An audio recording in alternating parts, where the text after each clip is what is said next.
Bienvenue sur Gabrosi Handicap. Aujourd'hui nous allons voir la partie 1 du résumé de l'anime Ametsu no Ukoku. L'histoire commence dans un monde où Dieu a créé les humains puis il a créé les sorcières. Les sorcières ont reçu des pouvoirs et ont été créées dans le but exprès d'aider l'humanité autant que possible, et les sorcières ont accepté de le faire dans un esprit d'amitié avec les humains. Mais des années après, les humains se lancent dans une guerre contre elles et les condamnent à mort une fois qu'elles sont capturées. À l'époque moderne, nous voyons un garçon nommé Adonis et une sorcière nommée Chloé voyageant ensemble. Adonis est épuisé par toute la chaleur du désert et demande à Chloé pourquoi elle ne peut pas simplement utiliser un peu de magie pour le rafraîchir. Bien qu'elle pourrait probablement le faire, ce n'est pas le but de sa magie et elle est occupée à essayer de trouver où il se trouve sur la carte. Cependant, Adonis a déjà une longueur d'avance sur elle et utilise son smartphone pour trouver le remplacement. Chloé lui crie dessus parce que le gouvernement pourrait utiliser cet appareil pour le tracer. Mais il dit que ce n'est pas possible puisqu'il l'a fabriqué lui-même et qu'il utilise la magie d'invocation libre pour remplacer les ondes radio par des photons multidimensionnels. Chloé ne comprend rien à ce qu'il dit tout comme moi et je suis sûr que vous êtes dans la même situation. Avec ce genre de technologie, même l'armée ne pourrait pas tracer le téléphone.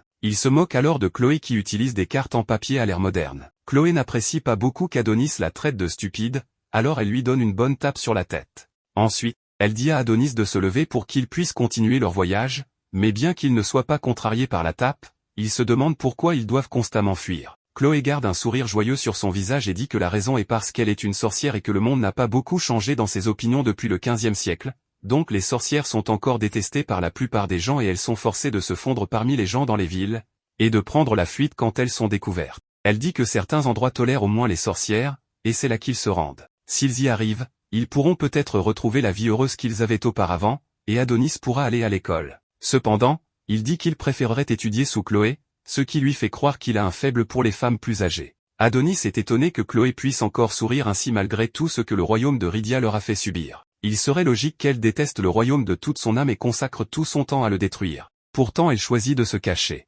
Il ne comprend pas pourquoi elle fait ça, et souhaite pouvoir tuer tous les humains qui les ont fait souffrir. Soudain, il remarque un escadron militaire qui les poursuit, alors il sort son stylo et prévoit de s'en occuper lui-même, mais Chloé dit qu'il est trop inexpérimenté pour ça, donc elle s'en chargera. Le roi reçoit la nouvelle que l'escadron envoyé pour capturer Chloé a échoué, et il passe ses nerfs sur le messager. Il traite l'homme d'incompétent. Et pendant que l'homme essaie d'expliquer que capturer une sorcière de glace avec un seul escadron est un défi, les hommes du roi commencent à le battre. Chloé a réussi à échapper au roi jusqu'à présent, mais il ne prévoit pas la laisser fuir plus longtemps. Chloé range son bâton magique et dit à Adonis de la suivre pour qu'il puisse partir, mais Adonis est contrarié par quelque chose. Alors il demande à Chloé pourquoi elle ne le laisse pas se battre à ses côtés. Elle prétend que c'est parce qu'il est inexpérimenté. Mais alors il fait tomber une énorme épée du ciel pour prouver qu'il a toute l'expérience nécessaire pour pouvoir combattre. Il connaît la vraie raison, Chloé ne veut pas qu'il tue des humains puisqu'il est aussi humain. Mais il est fatigué de ne pas pouvoir la protéger, elle qu'il aime. Chloé l'étreint et lui dit qu'elle comprend, mais leur moment d'intimité est interrompu quand l'une des machines des soldats morts capte leur localisation et une lumière verte les entoure tandis qu'ils commencent à flotter. Chloé réalise que cela doit être de la téléportation à grande échelle. Dans la colonne de lumière, Chloé et Adonis se tiennent la main pour ne pas être séparés. De retour dans la capitale, le roi fait un discours au peuple de son royaume en disant « Les sorcières nous protégeaient jadis avec leur pouvoir, mais nous avons fini par avoir peur de leur pouvoir alors nous avons créé notre propre pouvoir à travers le progrès technologique, et nous sommes arrivés à l'ère de l'expansion des engins. Ils ont des dirigeables, des bâtiments si solides qu'aucune tempête ne pourrait les détruire, et plus important encore, ils ont des smartphones qui est un condensé de connaissances. Ils n'ont plus besoin des sorcières ou de leur pouvoir pour leur survie puisqu'ils possèdent assez de pouvoir par eux-mêmes, et maintenant qu'ils ont ce pouvoir, ils visent la domination mondiale, le seul obstacle étant les sorcières qui peuvent rivaliser avec leur puissance militaire. Par conséquent, ils vont éradiquer toutes les sorcières. Et quand il termine son discours, Chloé et Adonis sont téléportés sur la scène. Adonis réalise ce qui se passe et fonce pour donner à Chloé le temps de s'échapper. Mais il est rapidement plaqué au sol. Voyant la seule personne qui lui est chère étendue au sol, Chloé a perdu patience. Elle veut l'enfer pour les humains et commence à lancer son sort. Elle s'était retenue auparavant parce qu'elle savait que si elle détruisait le monde humain, Adonis n'aurait nulle part où rentrer si quelque chose lui arrivait, mais maintenant plus rien n'a d'importance alors qu'elle est sur le point de lancer zéro absolu pour geler la ville. Cependant, au moment où le sort est lancé, il ne se passe rien et elle reste bouche bée. Les humains ont développé une sorte de machine pour annuler toute magie dans la zone, et sans magie, Chloé et Adonis sont complètement impuissants et à la merci du roi. Le roi se moque de Chloé qui a aidé l'humanité dans le passé mais elle est maintenant traquée et agenouillée devant lui, impuissante. Puis il arrache sa chemise devant toute la foule pour l'humilier et la gifle à terre. Pendant ce temps, la foule est occupée à prendre des photos. Adonis ne supporte pas de regarder cela, alors il fonce une nouvelle fois sur le roi pour sauver Chloé, mais il est maîtrisé par les gardes. Le roi, agacé par les cris d'Adonis, ordonne à ses gardes de le tuer. Mais comme le garde pointe son arme sur la tête d'Adonis, Chloé ne supporte pas de le voir trouver la mort ici. Elle jette donc sa fierté de côté et supplie le roi d'épargner Adonis. Elle ment en disant qu'elle l'a kidnappé et élevé comme son esclave, alors elle implore le roi de le laisser partir. Peu lui importe ce qui lui arrive après. Le roi n'a aucune réaction à sa supplique et sort son pistolet de sa poche, le pointant sur la tête de Chloé. Adonis, impuissant à protéger Chloé, essaie désespérément d'activer un sort mais continue d'échouer. Tout en regardant le canon du pistolet, Chloé regarde Adonis une dernière fois et Adonis a des flashbacks du moment où Chloé l'a trouvé dans la rue et l'a recueilli pour l'élever. Pile au moment où Chloé s'apprête à dire son dernier « je t'aime », elle se fait tirer dessus avant de pouvoir finir. Après l'avoir tué, le roi s'éloigne et ordonne à ses hommes de cribler son corps de balles, laissant son corps comme une masse de chair pulvérisée. Adonis crie de douleur pendant que la foule acclame l'exécution de Chloé. En ce temps, Adonis se remémore tous les bons moments heureux qu'il a partagés avec elle. Après, un garde s'empare d'une hache et coupe sa tête. Le roi affiche fièrement la tête de Chloé et proclame la victoire sur les sorcières. Mais vous savez qu'Adonis n'oubliera jamais ce qui s'est passé aujourd'hui et l'ami qu'il a perdu. 10 ans plus tard, une grande partie de l'humanité est dans une situation désastreuse et souffre aux mains des gens qui ont tué la meilleure fille. Dans une cellule de détention, 2 femmes très mal nourries se battent pour un pain, prêtes à s'entretuer pour cela. Mais alors cette fille, qui arrive à garder un maquillage impeccable même en prison, offre son pain aux 2 autres pour arrêter la bagarre. Même si ça veut dire qu'elle n'aura pas de pain, elle a l'air très heureuse qu'elle ne se batte plus. Une des amies de Doroka, Anna, vient la voir et lui demande si elle ira bien puisqu'elle n'a rien mangé depuis un moment. Mais elle dit que tout va bien et qu'elle est pleine d'énergie. Anna dit à Doroka qu'elle est vraiment au grand cœur malgré l'état actuel du monde. Peu importe les progrès technologiques réalisés par le monde, une fois qu'ils n'avaient plus de sorcières à menacer avec leurs armes, ils ont commencé à se menacer les uns les autres et une guerre sans fin a été menée dans le monde humain. On avait fait croire aux gens que le monde irait mieux une fois que toutes les sorcières auraient disparu, mais ce n'est définitivement pas mieux, et les voilà dans le pétrin. Doroka remarque qu'Anna est bouleversée. Alors elle essaie de la réconforter avec un petit spectacle de marionnettes. Même si elles ont été traînées ici après avoir perdu face au royaume, ça finira par s'arranger d'une manière ou d'une autre. Le spectacle de marionnettes parvient à remonter quelque peu le moral d'Anna, mais cette lumière s'éteint rapidement quand un garde arrive en criant pour que le numéro 218 se présente. Jusqu'à présent, 4 personnes ont été appelées ainsi, mais aucune n'est jamais revenue après avoir été appelée. Le garde continue d'appeler le 218, et à son horreur, Anna réalise que c'est elle le numéro 218, celle qu'ils appellent. Au tout dernier moment, Doroka échange son numéro avec celui d'Anna pour épargner à son ami le sort inconnu qui l'attend. Elle est emmenée dans une pièce où un homme l'évalue et lui dit de se déshabiller. Elle est choquée mais l'homme lui dit de s'y habituer puisque c'est tout ce pourquoi elle est bonne désormais. Le directeur s'approche d'elle et lui dit que le royaume de Rydia est la superpuissance mondiale et que la seule utilité que Ria a pour elle est comme esclave sexuelle. Donc elle va devenir l'esclave sexuelle d'un seigneur du royaume et il n'y a rien qu'elle puisse y faire, sauf qu'il y a quelque chose qu'elle peut y faire. Elle mord le doigt du directeur pour qu'il la lâche puis s'enfuit en courant, volant aussi le téléphone du directeur afin de libérer tous les autres prisonniers. Cependant, le téléphone nécessite une authentification vocale pour exécuter des commandes. Doroka est donc forcée d'imiter la voix du directeur pour ouvrir toutes les cellules, puis ils courent tous comme si leur vie en dépendait. Doroka tombe sur une grande porte en courant et utilise le téléphone pour l'ouvrir. À l'intérieur, elle trouve une grande capsule, mais elle est appréhendée par des gardes peu après. Cependant, sa commande précédente pour ouvrir toutes les cellules ouvre aussi celle-ci, et Adonis est libéré, ne ressentant rien d'autre que de la rage. Il se réveille et hurle de colère. Après son réveil spectaculaire, Adonis sort de sa prison et brise le reste de ses entraves. Les gardes décident de ne pas informer leur chef de la situation et tentent plutôt de le ramener dans sa cellule en l'attaquant conjointement. Adonis est proactif et se jette sur le premier garde, prenant sa matraque et le mettant hors d'état de nuire en le lui enfonçant dans la gorge. Il élimine le suivant en lui balançant un couteau qu'il a pris sur le premier en pleine tête. Avant que le troisième homme ne tire, il utilise une technique de combat rapproché et retourne l'arme contre le garde. En voyant Doroka, il se rapproche en pointant l'arme sur elle. Cependant, il tire sur ses chaînes, les libérant avant de partir discrètement. Entre-temps, une annonce est faite, informant tous les gardes de l'établissement que toutes les portes des cellules et les cloisons des couloirs des blocs 1 à 6 ont été ouvertes et que les prisonniers tentent de s'échapper. L'annonceur ordonne aux gardes de prendre des mesures de contre-attaque promptes, rappelant qu'il ne s'agit pas d'un exercice. Pendant cette période, la nouvelle de la situation atteint le secrétariat de la Sécurité nationale. Le secrétaire général Yamato appelle Aircore pour le mettre au courant des événements avant de lui ordonner de se rendre immédiatement sur place et de faire un rapport avec des informations plus précises. Aircore reçoit la permission de s'armer avec des armes de classe 5 ou supérieure. Yuki, la vice-secrétaire, le met en garde de ne pas prendre à la légère la paix que l'empereur a construite et lui dit d'y aller. Il part de bonne humeur. Yuki est offensé par son comportement décontracté devant le secrétaire général et souhaite en finir avec lui pour cela. Yamato lui rappelle qu'Erkor a le même rang qu'elle, celui d'agent de sécurité de l'Empire. L'homme retire sa cape pour révéler son armure de combat et active son GPS.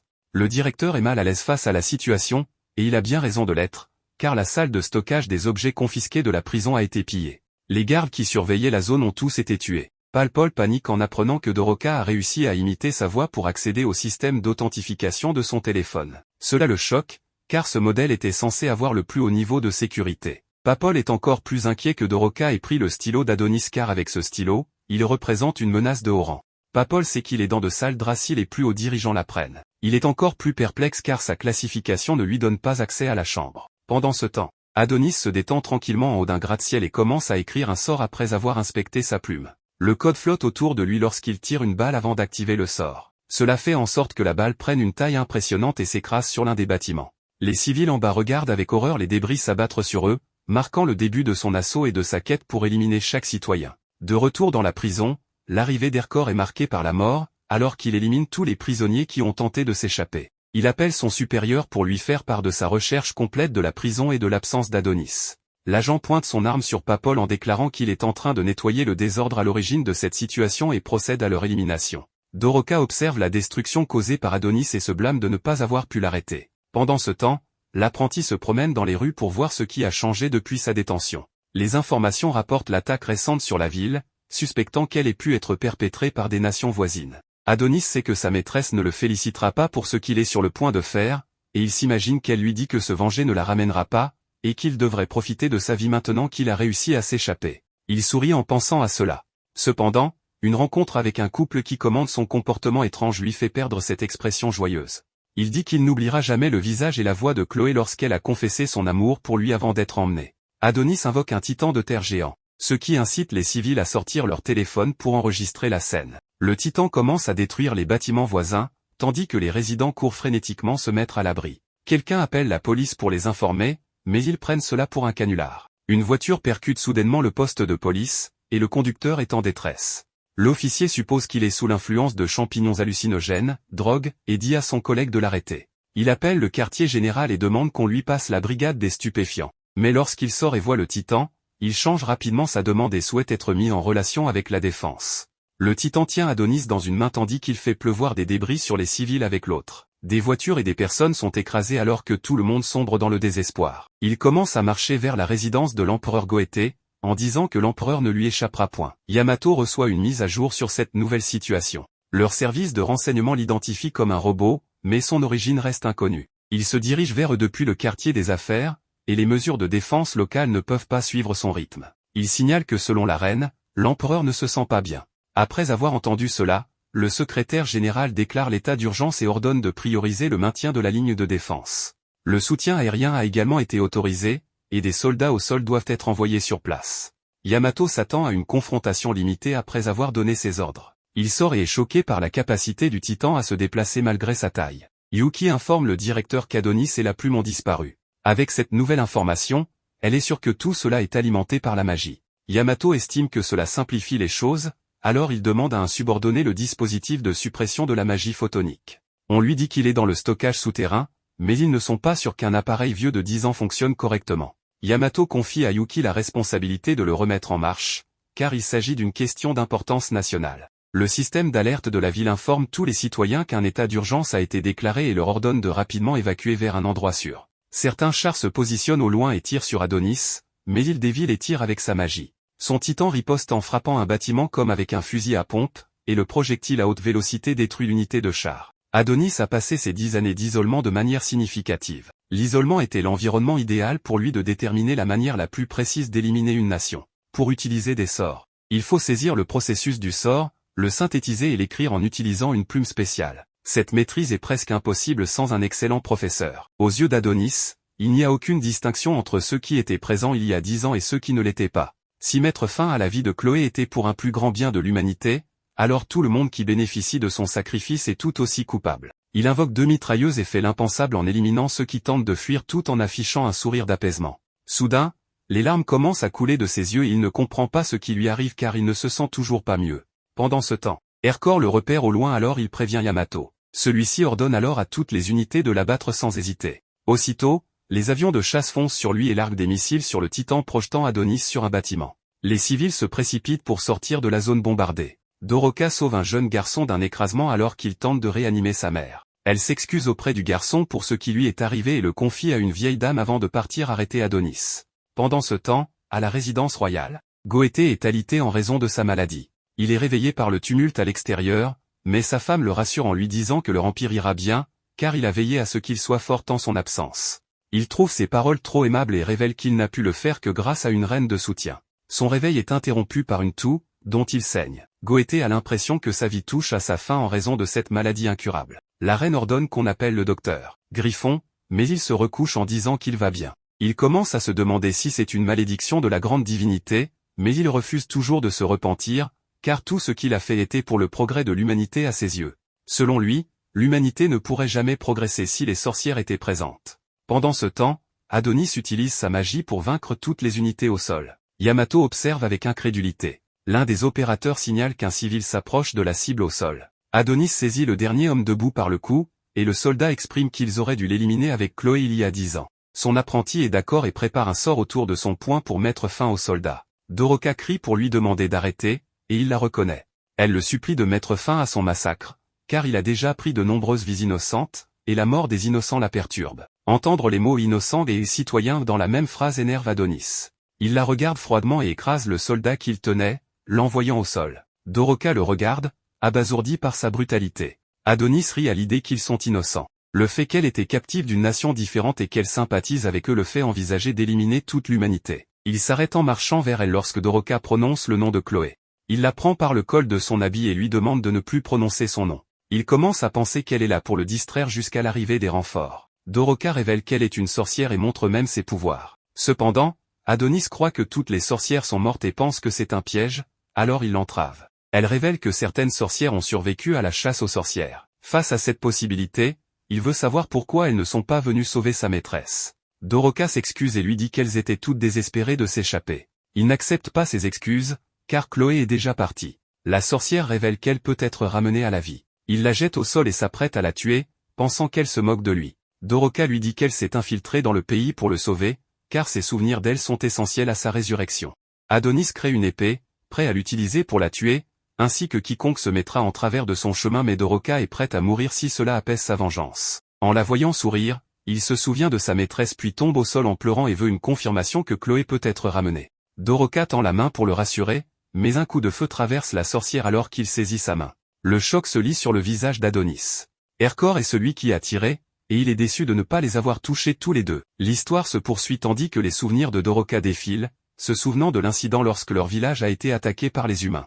La jeune sorcière a regardé avec horreur les soldats dévaster le village en flammes. Elle a été surprise lorsque Mia l'a étreinte par derrière. La plus âgée était heureuse de voir la fille saine. Mia ne comprend pas pourquoi les humains les attaquent alors qu'il y a une bonne entente entre eux et les humains. Le dispositif de suppression des photons magiques est utilisé pour annuler leur magie, laissant les sorcières sans défense. Doroka demande ce que c'est que la machine et Mia lui dit de s'enfuir pour informer Dame Ophilia de la situation, mais Doroka refuse d'y aller sans sa sœur. Alors Mia insiste pour qu'elle y aille et pour la motiver, sa sœur joue avec une marionnette en lui disant qu'elle est très forte. Doroka décide finalement de partir pendant que les soldats arrivent vers Mia, mais elle est tuée par les soldats. Son esprit revient au présent lorsqu'Adonis la prend dans ses bras et l'appelle. Elle s'excuse d'être distraite et crache des résidus, tandis qu'il lui dit de ne pas abandonner. Il est déterminé à ramener sa maîtresse bien-aimée Chloé à la vie. Elle s'accroche à lui avec la peu de force qu'il lui reste et chuchote l'emplacement actuel des sorcières. Leur moment est interrompu par une volée de balles tirées sur Adonis. Il se dérobe de manière acrobatique pour éviter les tirs, laissant Doroka être touchée par les balles. Il regarde le cadavre de Doroka avec frustration de ne pas avoir obtenu suffisamment d'informations sur la façon de ramener sa maîtresse décédée. Le chef de l'unité confirme la mort de Doroka et en informe Yamato. Adonis tient sa plume comme s'il allait passer un examen, en avertissant les soldats de ne pas devenir arrogants. L'apprenti commence à écrire un sort qui l'enveloppe, tandis que le chef de l'unité tarde à donner l'ordre de tirer, incitant tout le monde à vider leur chargeur sur Adonis. Il reste là avec un air suffisant, car sa magie le protège des balles. Yamato regarde depuis le quartier général, frustré que les efforts de ses troupes soient inefficaces. Il s'avère que la magie d'Adonis attrape les balles. La prochaine étape du sort s'active alors que les balles sont renvoyées. Il les maintient en place de la même manière que dans Matrix avant de les renvoyer rapidement. Les balles déchirent l'unité, les éliminant. Le chef de l'unité regarde avec horreur ces hommes tomber plus rapidement comme des mouches qui tombaient. L'angoisse sur son visage est palpable alors qu'Adonis s'approche de lui. Pendant ce temps, Aircore se prépare à tirer un autre coup de son fusil surdimensionné et le laisse partir dès qu'Adonis est dans sa ligne de mire. L'impact provoque un nuage de poussière qui remplit la zone, mais l'apprenti en ressort indemne. Il arrête le projectile avec sa magie et le transforme en un projectile encore plus gros, qu'il tire sur Aircore, mettant fin instantanément à sa vie. La balle géante traverse l'immeuble derrière, provoquant encore plus de destruction. Adonis les décrit comme des insectes impuissants et les réprimande pour avoir pensé qu'ils avaient une chance de battre la magie. Il ne peut pas croire qu'ils pensaient pouvoir vivre en paix après avoir éliminé Chloé. Adonis a l'intention d'éradiquer chaque être humain de la planète et jure de leur faire ressentir le désespoir de Chloé. Yamato observe le flux vidéo et implore Yuki de mettre en marche le dispositif de suppression des photons magiques. Tout en faisant cela, elle se tient là en admiration de la science qui a vaincu les sorcières. Une fois activée, il supprimera la magie d'Adonis. Elle s'enthousiasme à l'idée d'être utile à son frère aîné. Le vice-secrétaire réalise qu'elle a exprimé ouvertement ses sentiments et réprimande ses subordonnés choqués pour qu'ils se mettent au travail. Ils sont bloqués par les scientifiques et Sirta, la directrice de l'Agence nationale des sciences. Elle soupçonnait qu'ils se présenteront pour utiliser la machine. Sirta commente à quel point Yuki a progressé depuis leur dernière rencontre. Elle leur explique qu'elle ne peut pas permettre qu'ils activent la machine. Yuki tend la main vers ses armes et demande une explication. Yamato reçoit un appel de son vice, mais à sa grande surprise, Sirta est à l'appareil. Elle demande un moment pour parler. Elle lui fait savoir qu'ils ne peuvent pas activer la machine. Elle commence son explication en expliquant que la science est le travail de l'humanité qui éclaire le monde, mais il y a encore quelque chose qu'ils ne comprennent pas. Un exemple en est les particules émises par le dispositif de suppression des photons magiques, qui provoque une maladie de dysfonctionnement cellulaire humain développée par les soldats qui ont participé aux chasses aux sorcières il y a 10 ans. Sirta révèle que les particules libérées par l'appareil affectent le corps humain en exterminant les cellules. C'est la première fois que Yamato entend parler de cet effet secondaire. Sirta avoue qu'ils avaient cet effet secondaire mais que l'information était confidentielle. Malheureusement, il n'y a plus de sorcières pour restaurer l'environnement naturel. De plus, l'atmosphère qui aurait purifié ces rayons nocifs a disparu. La nature est tombée en disgrâce en raison des actions humaines. En conséquence, le corps humain sera détruit s'il est exposé à un grand nombre de particules provenant de la machine. La maladie de l'empereur est due au fait qu'il était également exposé au dispositif lorsque l'humanité combattait les sorcières. Pendant ce temps, Adonis fait face à l'unité suivante tout en laissant échapper un rire de méchant. Sirta remet le téléphone à Yuki et lui demande de partir, maintenant qu'ils connaissent la vérité. Elle refuse de prendre le téléphone et court activer la machine. En courant, elle explique qu'ils ne peuvent pas se permettre de se soucier de la maladie lorsque la menace de la magie est juste devant eux. Sirta ordonne à tous de battre en retraite pendant qu'elle poursuit le vice pour l'arrêter. Yuki active rapidement la machine, exprimant que c'est une question d'importance nationale. Le rire malicieux d'Adonis s'arrête brusquement lorsque sa plume est abattue de ses mains et que la magie est neutralisée. Le quartier général informe le secrétaire de la situation à l'emplacement de la machine. Sirta la désactive tout en tenant Yuki inconsciente, assurant à Yamato que sa petite sœur va bien, mais la réalité dit le contraire, car elles sont toutes les deux ensanglantées par l'exposition. Sirta lui dit de regarder Adonis sur son écran avant de lui dire que sans magie, leur ennemi est à leur merci. Sirta le pousse à réaliser qu'il devrait rapidement éliminer ceux qui nuisent à l'Empire, car après tout, ils sont le royaume indestructible. Yamato met fin à l'appel et ordonne à toutes les unités de charger Adonis. L'apprenti tente rapidement de récupérer sa plume alors qu'il se prépare à l'éliminer. Cependant, une soldate court dans la ligne de tir de son unité et réprimande Adonis pour avoir nui à leur nation. Le sommet d'un gratte-ciel tombe entre l'unité et elle, isolant la sorcière avec Adonis. Elle active son thermolame et insulte sa position en tant qu'apprenti sorcier avant de reculer pour porter le coup final. Adonis tourne le dos, prêt à mourir pour enfin rejoindre sa maîtresse. Sa tête est tranchée en un seul coup net. Pendant ce temps, ses collègues s'inquiètent pour elle alors qu'elle émerge de la fumée en tenant la tête d'Adonis. Elle informe que la mission est accomplie avant de la laisser tomber et de s'effondrer. Certains s'occupent d'elle tandis que d'autres crient leur victoire. Les célébrations atteignent le quartier général lorsqu'il confirme sa disparition. Yamato soupire de soulagement, car c'est enfin terminé. Le secrétaire félicite tout le monde pour avoir vaincu l'apprenti sorcier. Il leur rappelle de modérer leur célébration, car il y a encore du travail à faire. Ils doivent récupérer le corps d'Adonis et confirmer les dégâts dans chaque zone de la ville. Les unités doivent se joindre aux équipes de secours et aider les victimes. La femme qui a porté le coup final est montrée sur l'écran géant du quartier général. Yamato commente à quel point elle est jeune, et l'un de ses assistants note qu'elle est une nouvelle recrue. Le secrétaire arrête son assistant juste au moment où il allait obtenir des informations sur elle et lui ordonne plutôt d'aller voir ce qu'il en est de Sirta et Yuki. Les paroles de la directrice scientifique lui rappellent que leur nation est forte, et Sirta et Yuki sont emmenés sur des civières pour être soignés. Dans l'après-midi, L'empereur Goété s'adresse au mas tout en étant relié à de nombreuses machines et perfusions qui le maintiennent en vie. Il reconnaît que les arts occultes sont restés dans le monde parce qu'ils ont décidé de retenir l'apprenti sorcier, Adonis, en raison de sa nature humaine. Cependant, les conséquences de cette décision ont été dévastatrices pour leur royaume. Après toutes ces années, ils n'ont toujours pas réussi à déterminer comment ils pouvaient utiliser la magie en tant qu'humains. Goété est irrité de s'être permis de laisser le garçon vivre. Il rappelle à tous que Rydia est le summum du monde, avec sa science avancée et ses troupes de fer. Il encourage les citoyens à laisser brûler les flammes de la fierté dans leur cœur pour le simple fait d'être nés humains dans l'empire de Rydia. La mort d'Adonis marque la fin de l'ancien monde, et il déclare leur nation comme l'autorité ultime. Eri met en pause la vidéo alors qu'elle la regarde sur son téléphone. L'enseignant reconnaît que certains de leurs étudiants ont perdu la vie dans l'incident. Il est compatissant, mais leur rappelle que les examens nationaux commencent le lendemain, alors ils doivent rester concentrés. Cette dernière annonce marque la fin de l'heure de l'étude. L'un des étudiants veut savoir pourquoi Adonis s'est rangé du côté des sorcières alors qu'il est humain. L'enseignant déclare qu'il a probablement eu un lavage de cerveau. La sonnerie met fin à la conversation, et il les informe de se changer rapidement, car la première période est consacrée à l'éducation physique. Eri est interpellée par un autre élève pour ce qu'elle a fait. Elle s'énerve et répond que sa réaction était naturelle. Après l'école, elle retourne sur les lieux de l'incident pour déposer des fleurs. Elle blâme le gouvernement de ne pas avoir fait son travail en protégeant les citoyens. Elle se rappelle comment elle a abandonné son petit ami et s'excuse, sachant qu'il doit probablement la détester. Ses appels à l'aide résonnent toujours dans sa tête, mais elle regarde les photos qu'elle a prises d'Adonis et pense qu'il est très attirant. Gorgius surprend en l'approchant, qualifiant son admiration de honteuse. Cela la surprend, et elle s'excuse. Eri remarque qu'il travaille pour le gouvernement et tente rapidement de supprimer les photos, mais il l'arrête et lui assure qu'il ne dira rien si elle ne les montre à personne. Le chef Gorgius lui rappelle qu'Adonis est un criminel odieux qui a causé cette catastrophe. La fille s'excuse rapidement et part. Il l'épie et appelle Charmy pour informer les autorités compétentes qu'Eri a été influencée par Adonis et qu'elle devrait être arrêtée. Il suppose qu'elle sera soit exécutée, soit emprisonnée pour trahison. Il reçoit un rapport indiquant que les dernières vérifications autour de la zone ont été effectuées et demande à Charmy de lui réserver un accueil chaleureux à son arrivée. Il s'avère que le chef Gorgius est le directeur adjoint de l'Agence nationale du renseignement. Charmy se plaint car il ne signera pas sa demande de transfert. Elle en a assez d'être surchargée de travail et harcelée par lui. Elle change de sujet pour parler des résultats de l'analyse effectuée sur le corps d'Adonis. L'enquêteur en chef confirme que le corps est un faux. En même temps, l'apprenti ouvre les yeux à un endroit inconnu. Nous voyons ensuite Adonis allongé sur un lit d'hôpital, luttant contre des sorcières inconnues qui le maintiennent. Les sorcières surveillent ses signes vitaux pendant qu'il est inconscient.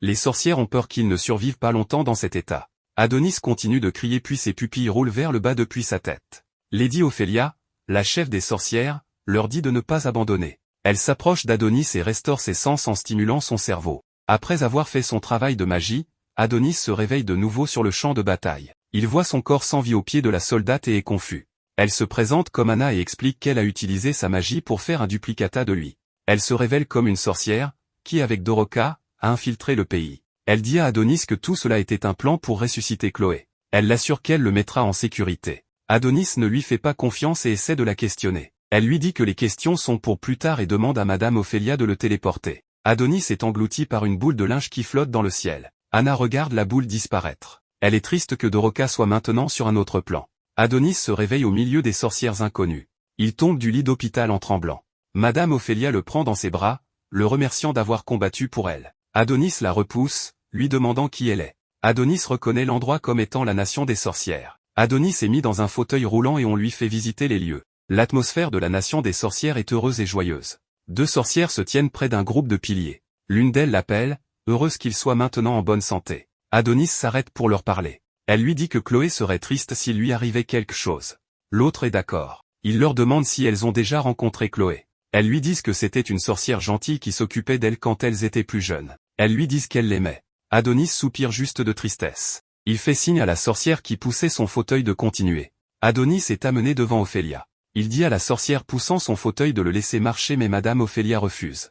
Elle dit que les humains ne sont pas autorisés à marcher sur leur terre. Elle lui dit qu'il a emprunté un chemin très complexe pour arriver à leur nation et que la moindre erreur pourrait avoir de graves conséquences. Elle lui dit que son corps a été soumis à beaucoup de stress.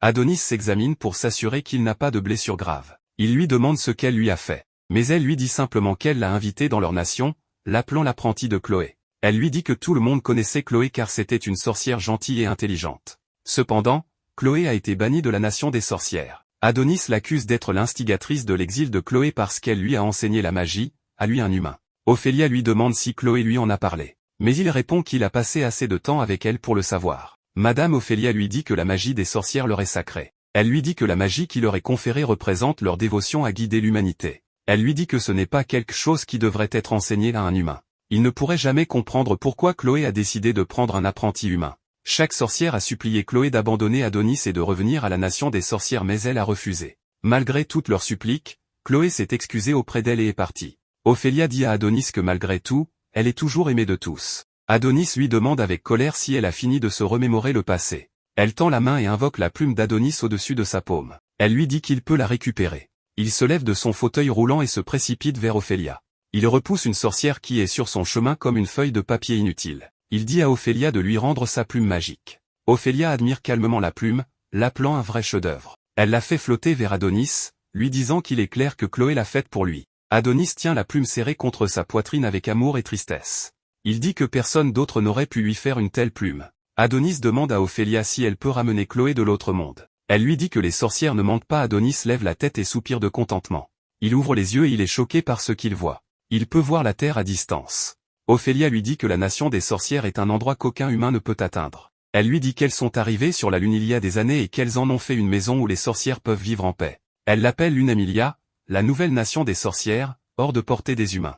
Madame Ophélia explique à Adonis que l'avènement de la technologie a révélé la vraie nature de l'humanité. Elle lui dit que peut-être la Terre a été rendue sphérique pour que les humains ne voient pas trop loin devant eux parce que Dieu craignait pour leur avenir. Adonis lui dit qu'il n'y croit pas. Ophélia se retourne et montre à Adonis les pierres tombales de nombreuses sorcières qui ont perdu la vie. Elle lui dit que les humains sont toujours contraints par les émotions et les normes sociales. Ces émotions et ces normes sociales ont aveuglé les humains sur la vérité réelle. Elle lui raconte comment le roi pensait que les sorcières corrompraient l'humanité. Elle emmène Adonis à un arbre. Elle lui dit que l'arbre s'appelle Mytho et qu'il est capable de produire des sorcières. Il regarde l'arbre avec émerveillement. Sur l'arbre, il y a différents nids abritant des sorcières en production. Elle lui dit que les sorcières, contrairement aux humains, n'ont pas de couple reproducteur. Au lieu de cela, elles reçoivent la vie de l'arbre Mytho sous forme de fruits. Elle pense que son explication étonnerait Adonis mais il est indifférent. Elle dit à Adonis que l'arbre est le dernier arbre survivant à portée de la terre. Elle lui dit que les humains ont brûlé les autres arbres. Adonis regarde dans un certain nid et il est surpris. Ophélia lui dit que c'est le seul arbre qui peut donner naissance et régénérer les sorcières.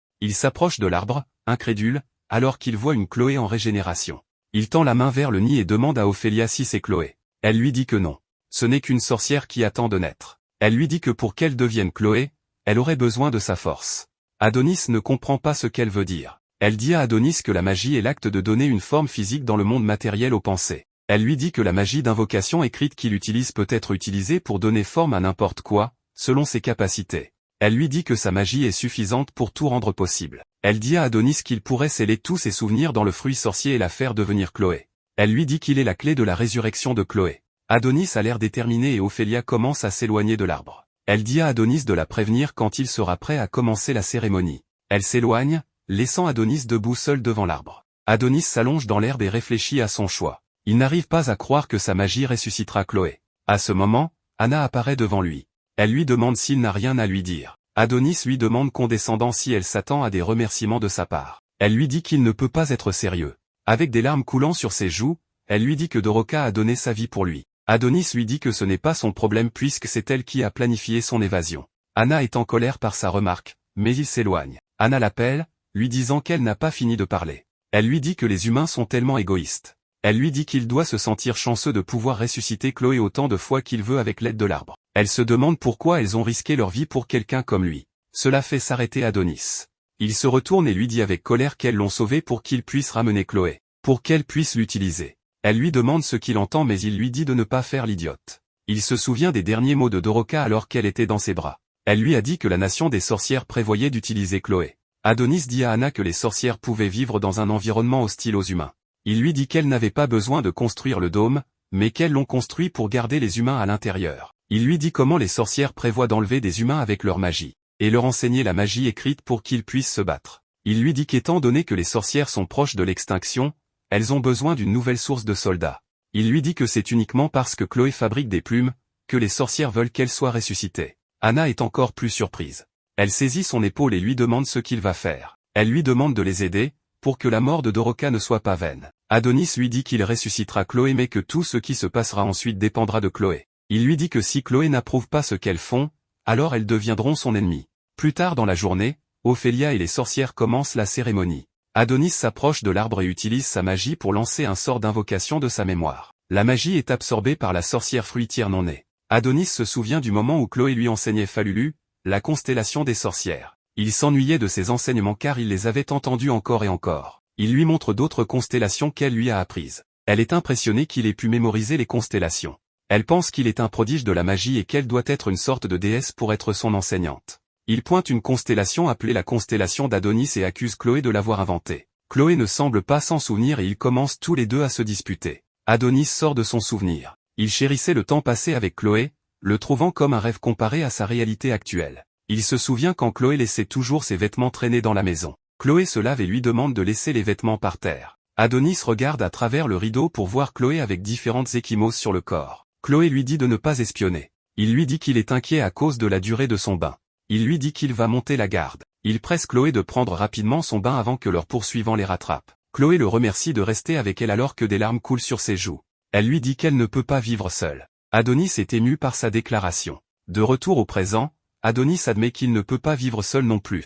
Le fruit sorcier continue d'absorber sa magie. Adonis professe son amour pour elle, et la voix de Chloé le remercie. Le fruit s'illumine, éclairant les champs. Toutes les sorcières regardent le fruit, pleines d'espoir. Les choses continuent, et il est révélé qu'Adonis a décidé de ne pas ramener Chloé à la vie car il ne voulait pas qu'elle ressente à nouveau la même chose. L'apprenti est d'avis que sa maîtresse n'a pas sa place dans ce genre de monde. Il se rappelle la douleur qu'elle a traversée une dernière fois. Adonis jette un autre sort, ce qui fait réaliser à Ophélia qu'il a réécrit le sortilège rituel. Anna regarde, incrédule, Doroka émerger du cocon à la place de Chloé. L'apprenti la récupère de façon théâtrale, la poussant à ouvrir les yeux.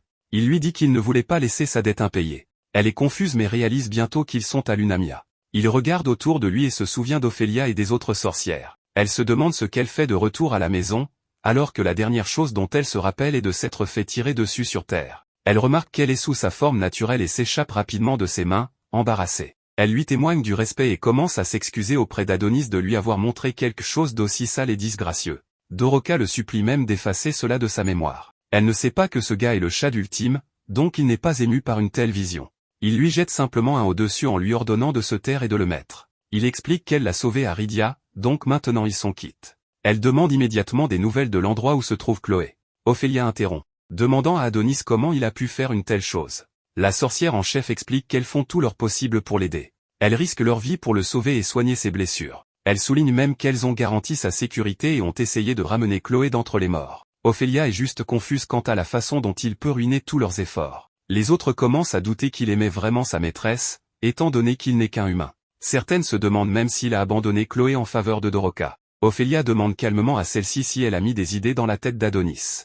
Elle bafouille en essayant de répondre. L'apprenti intervient, ordonnant aux sorcières de fermer leur gueule. Il leur annonce sans détour qu'il ne ressuscitera pas Chloé et que cette décision a été prise par lui seul. Ophélia rit de ses commentaires et veut savoir devant qui il fait son intéressant. Son rire se transforme en un regard hostile quand elle l'appelle un simple humain. Son attaque est interrompue quand un phénomène se produit. Elle se demande ce que ça peut bien être. Puis la réalisation se fait jour en elle quand elle comprend. Elle se tourne vers Adonis, lui demandant s'il a fait quelque chose. Il s'excuse et révèle qu'il a été emprisonné à long terme et qu'on lui a implanté une puce qui le traque. Il leur montre la puce, puis l'écrase en informant les sorcières qu'il traquera lui-même les humains, donc elles devraient rester à l'écart. Il écrase la puce et la jette vers l'arbre. Elle est conçue pour exploser quand on la manipule. L'explosion détruit l'arbre. Ophélia regarde, dévastée, mytho, l'arbre de vie est brûlé. Le transport des humains est terminé, marqué par l'interruption de Yamato qui exprime sa surprise qu'il reste un arbre. Le directeur a une combinaison de combat blanche et fait son rapport au QG que le transfert a été un succès.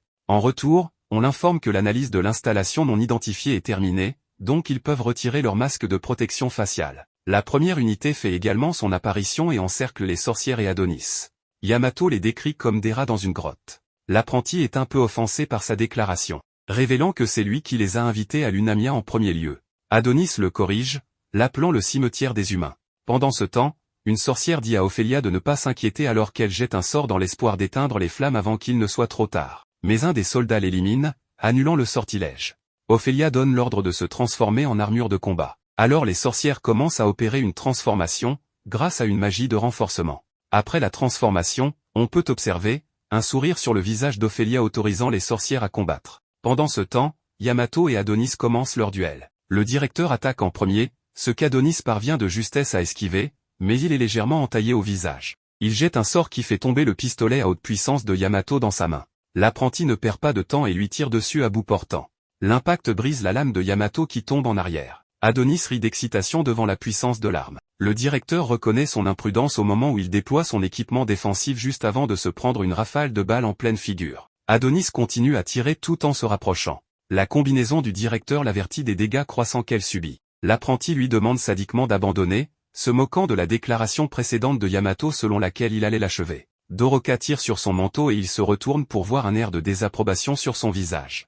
Ailleurs sur le champ de bataille, les sorcières commencent leur contre-attaque en utilisant divers sorts pour vaincre les humains. La première utilise un sort de joyau pour immobiliser et emprisonner les soldats. La seconde fait appel à un serpent qui décapite les soldats. Une autre utilise des insectes qui percent les soldats de partout, suivis des attaques d'aiguilles puis des attaques avec des racines d'arbres. Cette scène est très gratifiante pour Ophélia qui cause le plus de dégâts en utilisant son sort de gravité pour soulever, rassembler et faire exploser les soldats comme s'ils étaient bombardés. Leurs résidus sont montrés sur le champ de bataille tandis qu'elle commente la fragilité des humains. Sa conviction qu'elles remporteront la victoire est instantanément mise en doute quand une autre unité prend la place de celles qui viennent d'être défaites. Elle réalise que les humains ont l'intention de les submerger par le nombre. Les hauts gradés observent l'opération sur un énorme écran. Dinazma, qui est le directeur du Bureau national de l'autorité, demande à Sirta pourquoi il y a autant de sorcières alors qu'elles sont censées avoir été exterminées. Le patron de la science nationale se tient debout tranquillement. Elles sont reliées à des machines car elle n'a plus que quelques mois à vivre à cause de son exposition au dispositif d'annihilation des photons magiques.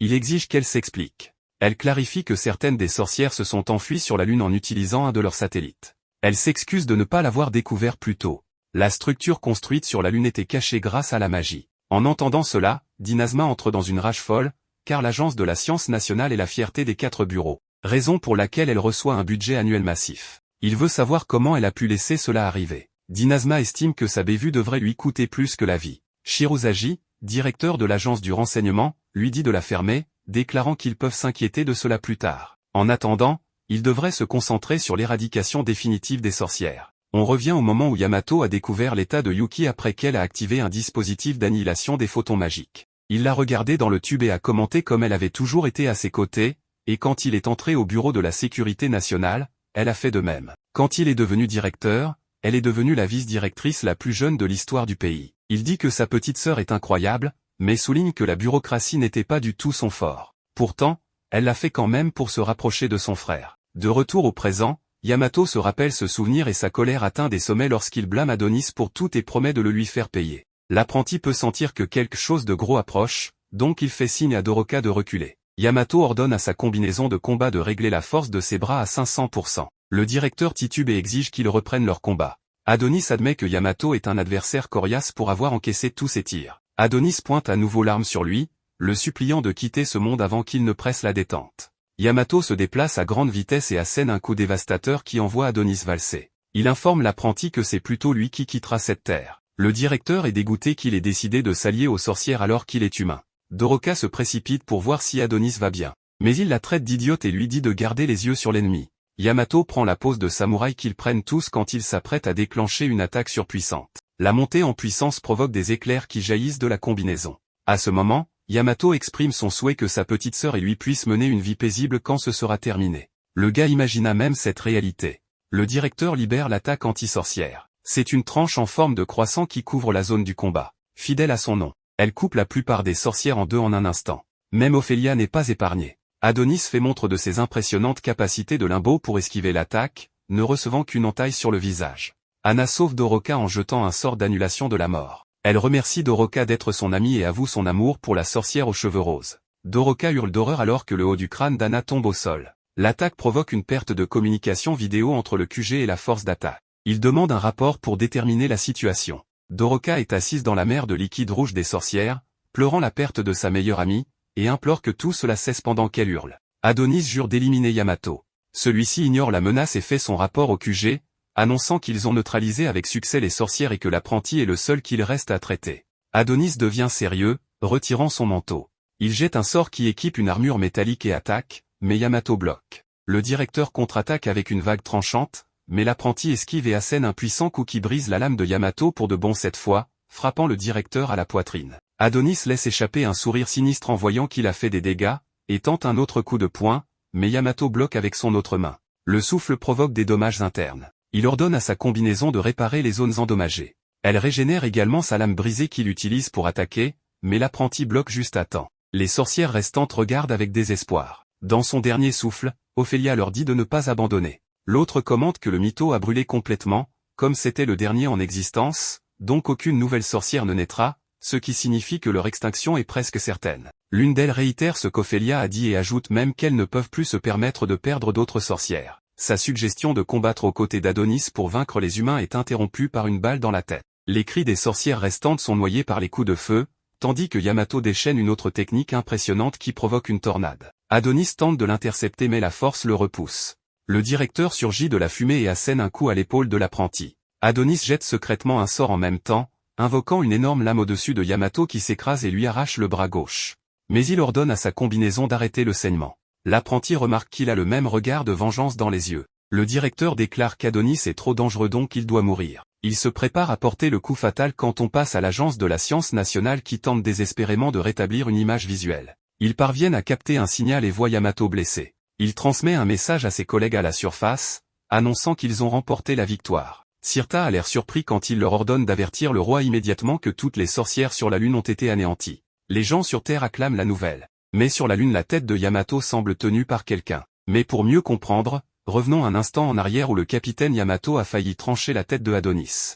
Mais grâce à un cri d'arrêt de Doroka, cela n'a pas pu se produire car il avait été pétrifié par un puissant sortilège que Adonis reconnut comme étant très fort puisque c'était un sortilège de Mandragore dont la base était l'amour. Il était donc destiné à être utilisé pour la paix. C'est pourquoi, avant d'être encerclé par les militaires, Doroka appliqua rapidement son sortilège sur eux, les rendant pratiquement inutilisables. Elle put alors s'approcher de Yamato, qu'elle savait être leur leader mais dont elle ne connaissait pas le nom. Elle le lui demanda donc, et de façon presque involontaire, la bouche du capitaine lui donna son nom bien que Yamato ne sut pas pourquoi il l'avait dit. Il assura cependant qu'il ne l'avait pas vraiment fait et qu'il devrait donc faire attention car il avait affaire à un puissant sortilège. Bien que les autres sorcières regardent seulement de loin, certaines se lamentaient de leur fin prochaine tandis que d'autres ressentaient un faible espoir que peut-être, elles ne seraient pas éliminées ce jour-là. Mais Yamato perdit rapidement son sang-froid, ordonnant qu'on le laisse bouger, ce qui déplut à Doroka. Elle activa donc rapidement sa mandragore pour finalement le laisser complètement immobile. Ce qu'elle voulait, c'était utiliser Adonis à son avantage car s'il ne pouvait pas bouger, il serait très facile de s'en débarrasser. Pourtant, Doroka avait d'autres plans, lui demandant de se rendre puisque cela n'avait aucun sens de continuer ainsi. De tels mots mirent aussi bien Yamato que Adonis en colère. Mais malgré tout, Doroka n'avait pas perdu espoir car elle voulait passer un accord avec lui dans lequel on n'attaquerait ni les autres sorcières ni Adonis et où elle ne leur ferait aucun mal. Elle proposait en outre de libérer tous ces hommes. Mais cette faiblesse de Doroka mit le cœur du héros dans une colère noire car il se rappela rapidement que c'était eux les responsables qui ont éliminé Anna, sans compter qu'il venait juste d'éliminer toutes ses camarades. Il devrait donc leur rendre la pareille immédiatement. Mais en se laissant distraire si longtemps, Yamato avait réussi à se libérer de son sortilège et il se mit rapidement à la frapper tout en lui criant à quel point il serait ridicule qu'il s'allie à la racaille des sorcières. Maintenant, elle va donc sentir toute sa colère. Et bien que son capitaine eût annulé le sortilège sur les autres soldats, il suffisait amplement pour montrer à quel point les humains étaient déterminés à éliminer chacune des sorcières. Sans compter que Yamato avait sa sœur dans une situation plus que critique à cause de l'attaque de Adonis. Il n'avait donc pas de temps à perdre avec des sorcières assassines. Pourtant, Doroka affirme qu'eux aussi le sont, ce qui arrête net le point de Yamato car Doroka affirmait qu'il est vrai que beaucoup de sang avait été versé par ses sœurs mais que les humains n'étaient en rien innocents. Même après avoir éliminé la majorité des sorcières et avoir acquis beaucoup de technologies avancées, ils étaient presque au bord de l'extinction. Pourtant, même à ce moment-là, ils avaient décidé de venir massacrer des sorcières. Cela dit, Doroka montra à nouveau sa bienveillance en lui demandant d'arrêter de se battre dans un combat sans sens. Mais ces paroles commencèrent à affecter Yamato qui, malgré une puissante haine et l'envie d'accepter son accord puisque c'était littéralement le mieux pour tous, ne pouvait oublier qu'il était humain et plus important encore, un soldat du grand empire de Rydia auquel il avait juré fidélité. Il ne devait donc pas dévier de son devoir. Mais sans le savoir, un souvenir de lui dans sa jeunesse survint, où il courait droit vers sa mère qui l'étreindrait avec une chaleur réconfortante. Mais ce n'était que le sortilège de Doroka qui avait finalement fait accepter à Yamato de mettre fin à la bataille contre son peuple. Pourtant, une épée le transperça rapidement dans le dos avant de lui trancher la tête. L'auteur n'était autre que Adonis qui ne pouvait permettre une telle absurdité. Après tout, il lui avait tout pris, ne lui laissant plus que la vengeance. Mais il félicita aussi Doroka car il reconnut que son sortilège d'amour était très puissant. Celle-ci voulait cependant une explication puisqu'elle avait réussi à faire accepter ses conditions au capitaine mais Adonis ne s'en souciait pas. Il lui offrit plutôt de s'unir à lui pour qu'ensemble, ils utilisent leur pouvoir et éliminent l'humanité qui leur avait fait tant de mal. Mais dans un changement de scène, nous voyons la capitale de Rydia, où, au palais royal, l'empereur Goété parlait sérieusement avec un messager car il n'avait pas de nouvelles de son invasion des sorcières qu'il ne permettrait en aucun cas de laisser vivre. Mais le messager, pour calmer la situation, affirmait que son capitaine ainsi que ses meilleurs soldats avaient été envoyés au combat. Il n'avait donc rien à craindre. Pourtant, Goété voulait plus d'informations. Bien que son messager lui demande patience car ils avaient temporairement perdu la connexion avec toutes les troupes spéciales. Et pour empirer les choses, l'épouse de l'empereur demanda si le jeune sorcier qui les avait attaqués se trouvait actuellement à se battre contre eux. En apprenant que c'était vrai, l'empereur commença rapidement à devenir fou, demandant même qu'il brûle la lune s'il le faut mais qu'il ne laisserait aucune sorcière en vie. Après tout, il est responsable de leur évolution, le créateur du nouveau monde et il ne laissera personne le lui enlever, encore moins avec une épouse aussi incroyable que la sienne. Continuant à dire des absurdités qui furent applaudies par ses sujets, le messager de l'armée, qui n'était pas un idiot, reconnaissait que son empereur était à la fin et était devenu complètement fou. Cela se confirma en voyant sa majesté avoir une attitude très étrange envers son épouse, se comportant pratiquement comme un bébé. Il comprit donc rapidement que cette femme était une sorcière qui utilisait un très puissant sortilège d'amour. Mais Goété était dans un excellent endroit et moment pour la sorcière qui lui ordonna de mettre fin à ses jours car c'était une bonne nuit pour le faire. Et à cause du puissant sortilège, Goété alla directement le faire, chantant une chanson dans la nuit. Alors que le messager demandait ce qui se passait, Goété assura que rien n'allait de travers pendant qu'il allait droit à sa perte, grimpant sur les rebords du royaume d'où il prévoyait de sauter. Il en profita que son messager le verrait et que tout resterait sans suite. Goété ordonna d'ailleurs à ce dernier de ne pas s'approcher car il en avait assez fait pour eux, en exterminant les sorcières, leur apportant la technologie et créant pratiquement un grand avenir pour tous. Il devrait donc lui être reconnaissant pour toujours. Mais sa reine lui ordonna rapidement de se taire car il ne cessait de parler et il était temps qu'il meure. Elle lui réordonna donc de sauter, ce qu'il fit avec bonheur à cause du puissant sortilège, s'empalant sur une grande pointe du château. Cela montra clairement au messager qu'il avait affaire à une sorcière. Il voulut rapidement appeler la sécurité car une sorcière avait envahi le château.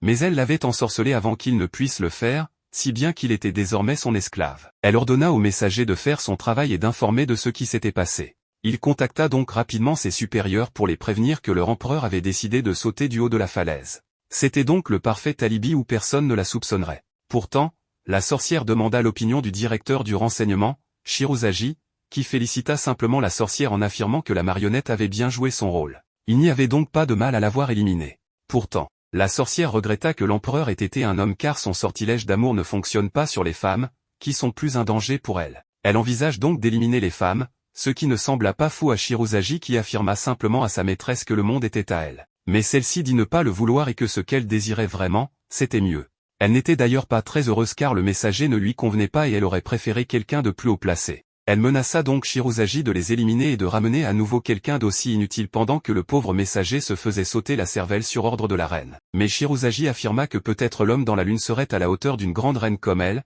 bien qu'il affirmait qu'elle n'était pas reine à présent et pouvait l'appeler par son véritable nom, Dorothea, qui est une sorcière voyageant à travers les univers. Elle voulait retrouver une personne et ferait tout pour y arriver. Mais revenons à Adonis qui continuait avec son offre, que Doroka refusa catégoriquement. Pourtant, le jeune homme assura qu'elle finirait par l'accepter. Il partit donc immédiatement éliminer le reste des humains qui étaient toujours sous le sortilège de Doroka. Grâce à cela, Adonis put les tuer de la façon la plus cruelle possible car ils devaient souffrir autant que lui. Il utilisa donc sa baguette pour les découper comme rien. Et bien que Doroka s'en lamentait et voulait qu'ils s'arrêtent, Adonis ne semblait pas vouloir le faire. Doroka, bien que cela lui fît mal, devait donc faire quelque chose même si Adonis la mettait au défi de l'oser et de le défier, sans compter qu'il n'aimerait pas la revoir mourir. La jeune sorcière devrait donc regarder le massacre continuer, y étant pratiquement obligée. Mais elle tenta de l'arrêter, affirmant que ce qu'il faisait ne servait à rien. Après tout, le passé est le passé et bien que par le passé, beaucoup de vies aient été perdues autant du côté des sorcières que des humains, ce qu'il faisait ne changerait rien. Mais lorsque Doroka eut fini de parler, Adonis avait déjà éliminé tous les humains car il voulait la tête de son ennemi pour réparer à la fois sa coupure de katana et pour utiliser ses cordes vocales. Il voulait envoyer un message, réussissant à contacter le commandement central qui était sur le point de se faire berner. Après une coupure d'énergie, ils récupérèrent le signal des soldats pour entendre de fausses paroles de soutien disant d'informer Sa Majesté qu'il ne restait aucune sorcière en vie mais que bien sûr, un tel exploit avait fait de nombreuses victimes et que lui seul avait survécu. Il ajouta qu'il ne fallait pas l'attendre car il reviendrait de son propre chef après avoir fini de chercher plus d'informations. Mais même les sorcières de la zone semblaient effrayées par Adonis qui utilisait la peau de Yamato. Depuis la Terre, la directrice scientifique réalisa que Yamato était mort puisqu'elle le connaissait le mieux. À la fin du message, nous voyons que Adonis avait utilisé la peau de son ennemi pour dire de tels mensonges. Et bien que toutes les sorcières aient été éliminées, Ophélia avait encore un souffle de vie où elle dit que Adonis avait été très intelligent car c'est ce qu'il avait voulu depuis le début, feindre sa mort face aux soldats pour que les sorcières se sentent obligées de le sauver et puissent ensuite amener les humains, éliminant à la fois les soldats et les sorcières. Pendant ce temps, il tentait d'emmener Doroka de force avec lui, ce qu'elle refusait clairement. Mais Adonis s'assure que sa magie était très bonne pour éliminer les humains, ce qui lui valut une gifle de la part de la jeune fille qui ne pouvait croire qu'il existe quelqu'un d'aussi cruel. Elle assura que si Chloé le voyait à cet instant, elle serait très déçue. Mais à la surprise des deux, une forte lumière jaillit du ciel. C'était de la magie de téléportation mais Ophélia semblait calme, assurant que bientôt il paierait pour ses crimes. Dans ses derniers mots, elle s'excusait auprès de ses filles car elle n'avait pas pu leur donner la liberté qu'elles méritaient. Et bien qu'il soit en train d'être transporté, Adonis se retourna une dernière fois pour présenter ses excuses aux sorcières, autant pour avoir brûlé leur arbre que pour les avoir éliminées. Mais au centre de contrôle,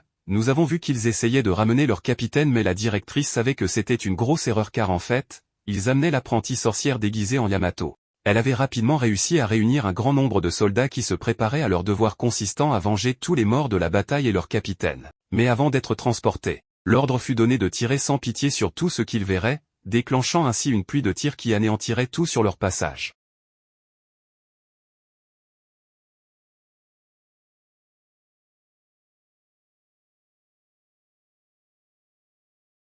Bienvenue sur Gabrosi Handicap. Voici la 7e partie de ce résumé de The Kingdom of Ruin. Après avoir tiré des multitudes de balles, les soldats se rendent compte qu'il n'y a personne dans leur ligne de mire. Et c'est à ce moment que la directrice scientifique est mise au courant sur les ordres supplémentaires qui sont émis vers le système de transfert, changeant les coordonnées. Maintenant, ils ne peuvent plus le traquer et leur terminal des opérations refuse de fonctionner. À ce moment, la directrice scientifique s'effondre au sol, tout en crachant du sang dans son masque à cause de son exposition précédente aux photons.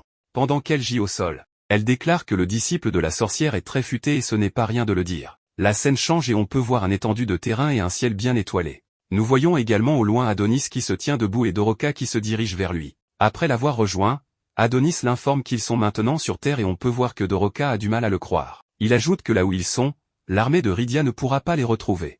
Il l'informe qu'ils vont commencer leur invasion de Rydia. Nous revenons cependant un peu plus en arrière pour voir ce qu'Adonis a fait pour changer les coordonnées. Adonis commence à utiliser le téléphone de Yamato, mais à ce moment son ami lui crie de patienter car il reste encore des sorcières en vie mais il s'en fout.